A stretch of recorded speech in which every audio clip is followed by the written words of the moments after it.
Devil's advocate, fake expert, real expert, humorous response, or irrationalizations? You decide. A guy gets a Glock pistol. It either proves he's an expert or an idiot. For the same reason I might get a high point and immediately start modding it. Is that good or bad? You decide. But you might want to look it up first. A 19-round Glock magazine. What's the logic behind that besides the other one that it might come with?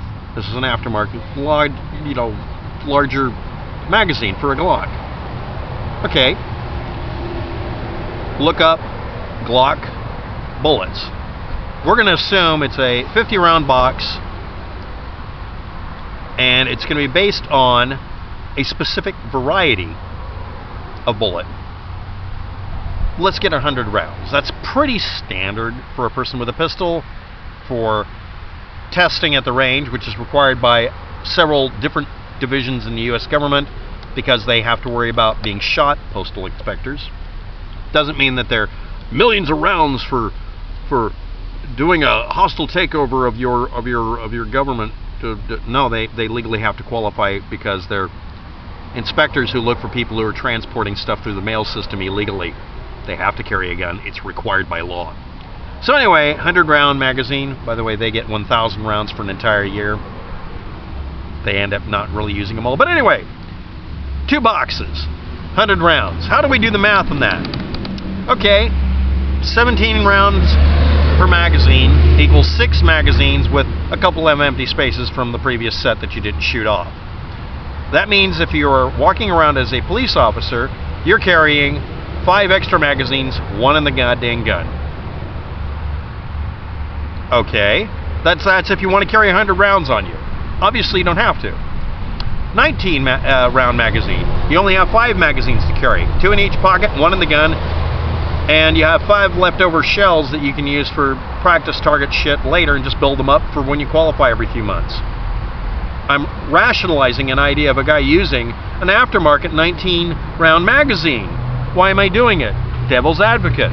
The person I'm responding to said, well, he might have been doing it because he was trying to keep up with my 18-round magazine, or maybe he was just trying to make it to where he could put all of the bullets in magazines and leave them because, oh, this is going to piss people off. Yes, you can buy magazines, if they're well made, and pack them full of bullets instead of leaving them in a fucking box. Oh, here's my box. 1, 2, 3, 4, 5. Or, here's my magazine. Clack, bang, boom. The logic of using a magazine to hold your bullets, as long as it's not over a ridiculously long time, get some decent ammunition and magazines, makes sense to people who don't want to sit there and reload 1 bullet at a time in anything. The whole point of a magazine. But anyway, 6 magazines versus 5. 2 in each pocket, or 1 in each pocket and 2 in the vehicle.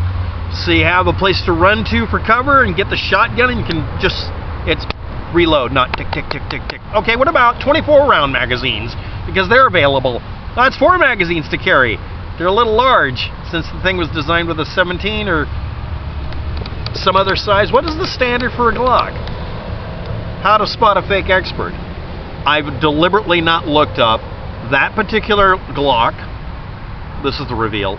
I didn't look up what the standard is. No, I'm not talking California standard. That's not a standard. That's throwing darts at a wall and saying that's the answer when you're not even trying to aim at the target. Seriously, California. 10? You hate people. Anyway, next. Now, why would I do a Glock magazine logic? I love the guy who did the video I'm responding to. An expert would own a Glock. So would an amateur, for different reasons, or maybe the same ones. Why would I want a high point? Because it's so cheap, I wouldn't feel bad about destroying it, trying to figure out how high points work, how I can modify a gun legally, and not feel even a little bit of shame after melting it down when I fuck it up and make a nice curio, or remolding the entire thing in the same frame, because I can just mold a copy of it, which would be the first experiment to do with a gun I can melt down. If it's zinc, I would be using it as an experiment to test, not trust that I know how to melt zinc, which is dangerous as fuck to work with if you melt it, and teach myself how to remake a gun from the ground up parts and not give a shit and get a really cheap gun. It's like $150 or something like that. You can get it even cheaper, lower. I wouldn't even buy it a functional gun. I would just want to see if I could modify it, if I could copy it. Or I could start with a flare gun and make a duplicate of that. The whole point of this video series. Yes, ATF, thank you very much for classifying it as a destructive device when it fires flares and it's made of plastic. Bitch. So anyway, a 24 gauge shotgun is a 58 caliber or .58 inch, 14.7 millimeter or contact lens size hole object. The undebunkable video below. Reference point. 24 gauge is an approximate value based on 1/24th of a pound of a specific type of lead or not, being made into a round ball, mostly, and measuring its diameter approximately. And it's not the diameter of the muzzle or the shell, cartridge, base, anything. What is it based on? Don't look it up. Don't look it up on Sammy, Wikipedia, call a local gunsmith, or as the guy I'm responding to, actually make a casting of a gun and figure out what the fuck it's based on. Guess. If you're a gun expert, you're going to guess. You're wrong. So was I. So is everybody. There isn't a standard. It's because it's based on that measurement of, I have a 24 gauge. I get 24 balls to the pound of lead. That could be anything. What if you got low grade or high grade lead? What if it's not really lead? What if it's got other impurities in it? It's going to be a different goddamn value. But the approximate value for that 58 caliber, .58 inch, or 14.7, that's an artificial decimal value, that's not real, whatever the diameter ends up being, is based on, here's the shell, here's the forcing cone, it's that part right after the forcing cone. It can be bigger or smaller, because it's lead, it can reform itself. Blast form is one term for it. The actual one is supposed to be swaging. I can't pronounce it right. Oh, by the way, I'm admitting that I don't know the answer. Yeah, because I found out that the answer depends on who you talk to and whether or not you had to look up the entire history of shotguns.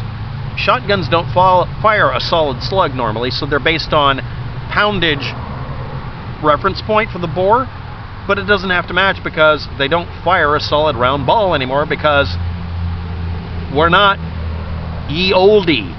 By the way, did you know that ye oldie is wrong? That's actually the letter pronunciation for the word the. It's not ye oldie or oldie. It's the old. It literally is pronounced correctly. The old. I learned that a couple of weeks ago. How do you spot a fake expert? They never admit that they made a mistake, Donald Trump. They never admit it when it's shoved in their face and their nose is rubbed in the shit. It's not just Donald Trump, it's all of us. We're all fake experts. I'm a fake expert, so are you. If you're watching this video, I'm going to say Waptek is a fake expert, here's proof. Totally hacked or something like that, I don't know. Shock. You know, whatever gets people's attention. And I will have a clickbaity picture in it. I don't know what I'm going to do, but I haven't invented that yet. Learn how to measure bore. It's not science. You have to look it up on the SAMI references first, and even they tell you this is an approximation. The Wikipedia article used to have a completely comprehensive guide that had an asterisk saying this is the approximate value for nominal. It can be plus or minus. And it also had absolutisms for safest sizes for slugs and poundage. And then some brilliant person on Wikipedia decided, I'm an expert, and erased the whole fucking thing, so you have to dig it out of the frickin' history and or out of archive.org because someone was a Wikipedia expert. But I cite Wikipedia. Yeah, I cite the specific version of it, or I go dig it up, or I will edit Wikipedia, snapshot the fucking thing, and give you that version because I'm the expert. Nobody can debunk me. Actually, that's happened repeatedly. Logan Runnin, N-Serve. I don't even know how many people have proven I was completely fucking wrong about something. You know what's fun about that? When I was watching the video I'm referencing, first one in the below in the doobly-doo, as DeFranco calls it. Before I heard his answer, I wrote in my answer, and then I said, oh, okay, there we go. I'm going to steal your idea. That's what's going to be in the title here. The whole point, artists copy, great artists steal. Experts flat out give attribution to stealing things if they're going to be honest. Donald Trump misquoting a New York Times article and then saying the New York Times lied about him, misquoting them. One of these is not like the other. Donald Trump should not be making any command decisions because he has no command over decision making. But Al Gore shouldn't either. Don't even get me started on Hillary Clinton. You're not a real liberal. Yes, I am. This is what a real liberal looks like, honey. And I'm not an expert, but I get called that a lot. You're not a hacker until someone calls you a hacker. You're not a hacker until you're literally told by them that you have to write down hacker on your fucking tax form, because that's the designation for your work for today.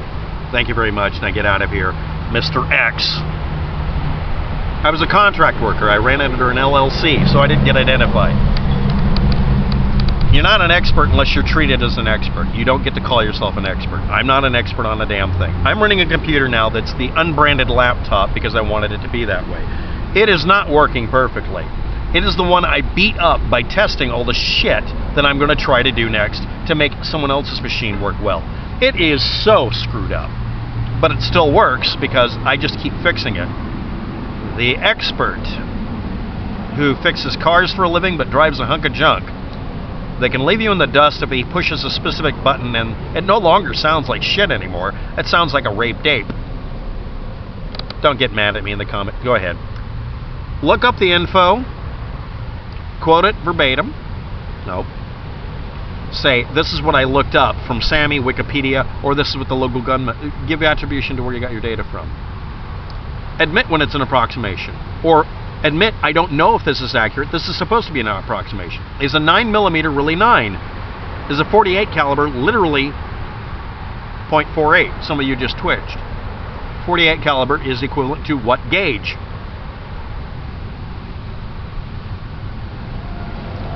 Are there non-existent gauges and bullet sizes? Go ahead and post it. I'll look it up if you don't. Am I a gotcha kind of guy? Yeah, but I do it in fun. Because when I look up something and post it under someone's comment, I'm not trying to insult them or do a gotcha. I'm trying to make it to where you only look stupid once, and it's in front of me, so who gives a shit? You're not stupid anymore. Unless you ignore it and act like you didn't see it and keep saying that the Philippines is over. It's not. Avoid oversimplifying or making absolute or rock-solid statements when you've learned, if you're an expert, that you've been wrong so many times. What is the way you do things and why do you do it are more important than what you've actually done that you succeeded at. How did you fuck up last week? Did you learn anything this month? How do you respond when you hear something you don't know anything about, and are you aware of this? I'm aware that I'm wrong most of the damn time. I'm probably getting 80% of this shit wrong. But I know a fake expert when they come along and correct me on something unrelated or stupid. 19-round Glock magazines. Why would you use them? Because the standard is 17 or something. 17-round magazine would give you 6 magazines to carry and 0 left over from 100 rounds, which is the standard 2-box purchase of 50 bullets. 5 magazines to carry and 5 left over, 1 for the gun and 2 in each pocket, or whatever, if you get a 19-round magazine instead. So you can carry 100 bullets if you want to. 24-round magazine seems a bit big, but I didn't look up the ergonomics. I'm taking other people's advice on the same subject. Yes, I'm quoting this guy's video. 4 magazines to carry. 4 leftover bullets. Be a little bit large. You decide which one of these will work with a 50 box. The 42-watt Westinghouse M27 phased plasma pulse rifle, SKU number M95A1, is $33,000. It requires an FFL transfer by the Galactic and Interplanetary ATF. How to spot a real fake expert, waptek. He steals your answers and reuses it because he doesn't want to be wrong forever. I can be wrong once if I just listen to the correct answer and not fuck up later.